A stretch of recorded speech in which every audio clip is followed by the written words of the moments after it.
పెహల్గాం ఉగ్రదాడి తర్వాత భారత్ చేసిన ఆపరేషన్ సింధూర్లో భాగంగా భారత్కే తీవ్ర నష్టం జరిగింది అంటూ ఎన్ని రోజులు బుకాయిస్తూ వచ్చింది పాక్.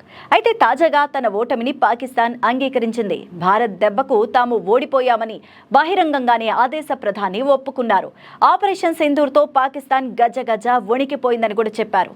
అత్యాధునిక క్షిపణులతో భారత్ చేపట్టిన దాడికి పాకిస్తాన్ అతలాకుతలమైపోయింది. ఆ దేశంలోనే అనేక మిలిటరీ స్థావరాలపై భారత్ దాడులు చేసి కోలుకోలేని దెబ్బ తీసింది. అయితే పాకిస్తాన్ మాత్రం ఎన్ని రోజులు పైకి మేకపోతు గాంభీర్యం ప్రదర్శిస్తూ వచ్చింది. ఈ యుద్ధంలో తామే విజయం సాధించామంటూ విక్టరీ ర్యాలీలు కూడా చేసింది పాకిస్తాన్.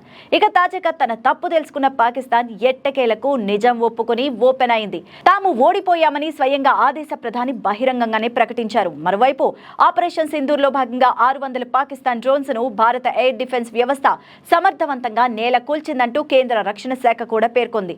దేశ సరిహద్దుల్లో 1000కి పైగా AD gun systems, 750 short and medium range surface to air missiles ని మోహరించామని తెలిపింది.